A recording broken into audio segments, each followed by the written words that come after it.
a quarta leitura da Parashá de Balak, e foi Bilam com Balak e chegaram para Criat Hutzot. O próprio nome Criat Hutzot, cidade dos pátios, cidade das ruas, era uma cidade cheia de feiras, com homens e crianças nas ruas. Como Balak queria dizer para Bilam, olha, veja o que está sendo ameaçado, tenha pena para que não sejam arrancados esses aqui. E Balak faz um sacrifício de um gado de rebanho e mandou para Bilam, para os ministros que estavam com ele, ou seja, ele fez um pouquinho, Bakar Vatson, um pouquinho de cada.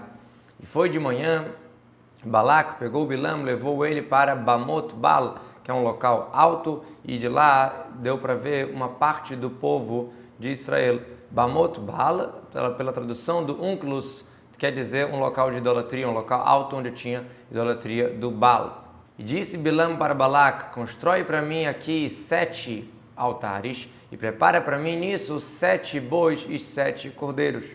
E Balak fez como Bilam tinha falado, e Balak e Bilam levaram sacrifícios de boi e de cordeiro no altar. E disse Bilam para Balak, fica aqui próximo do teu sacrifício, e eu vou ir, talvez Deus vai aparecer ao meu encontro, e Ele vai me mostrar alguma coisa, eu vou te contar, e ele foi sozinho. Talvez Hashem vá ao meu encontro, ou seja, não é normal que Hashem fale comigo durante o dia, então vai que talvez.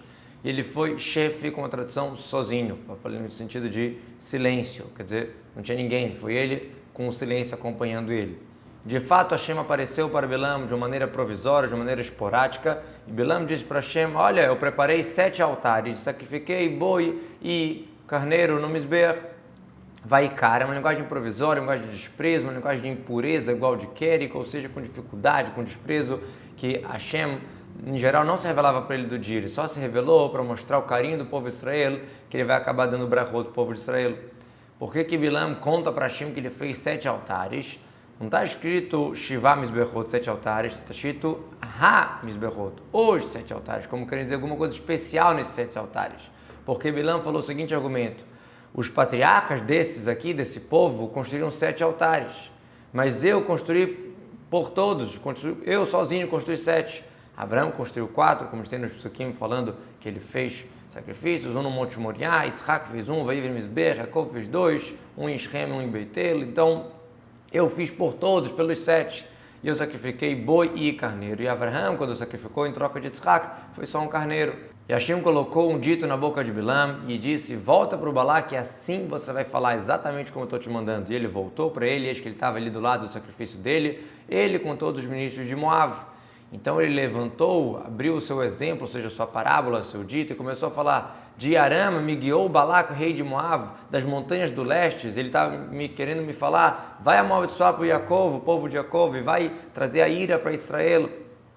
Exatamente esses 2 nomes ele falou para amaldiçoar, porque talvez um deles não é o nome exato do povo, então amaldiçoou os 2, mas como que eu vou amaldiçoar? Maekov, o que eu vou amaldiçoar? Como eu vou amaldiçoar? Se Deus não está amaldiçoando, como é que eu vou trazer a ira se Hashem não se zangou? Como é que eu vou amaldiçoar se Hashem não amaldiçoou? Ou seja, mesmo quando o povo era apropriado a receber, não levaram nenhuma maldição. Por exemplo, quando o patriarca Yaakov, o pai deles, lembrou o pecado dos filhos, Shimon e Levi, eles usam a expressão que com a ira eles mataram. Arura Pam, amaldiçoado a ira deles, só amaldiçoou a ira, não amaldiçoou a eles mesmos. E assim também quando o patriarca Yaakov entrou com Mirmá, com uma certa esperteza para o Yitzhak, que era para ele receber uma bênção. O que está escrito lá? Gambaru Rei, você falou, realmente, você está certo, você é abençoado. Quando fala das brachot, das tribos que vão ficar do lado da montanha, que ia dar a brachá, está escrito que esses aqui vão ficar do lado da montanha que vai abençoar. Quando vai falar das tribos que ficaram representando a maldição, não está escrito esses vão ficar para amaldiçoar, assim, alakalá, do lado da maldição. Não nem cito o nome deles como ligado com a maldição. Isso é uma parte que vai falar ainda na continuação da Torá, mais lá para frente. Lozam, Hashem não se irritou. Disse Bilam, a minha força toda é intencionar o momento que o Baruch Hu está irritado com a ira. Ele sabia calcular aquela hora certa, uma hora específica no dia. E Hashem, fora do normal, não teve esse momento de ira nenhum desses dias desde que Bilam foi chamado, desde que ele veio para Balak. Isso que está escrito no livro de Michá, olha, meu povo, lembra o que Bilam tentou fazer, o que Balak tentou fazer, o que Bilam respondeu? Para saber se conta a bondade que Deus fez de não ter esse momento de ira, que pela ordem normal que Deus criou existe esse momento, mas naqueles dias não teve. Que Merosh Tzorim, da topo das rochas eu estou vendo esse povo, e das colinas eu estou enxergando ele. Eis que é um povo, esse povo aqui, ele mora sozinho, ele não é contado entre os povos.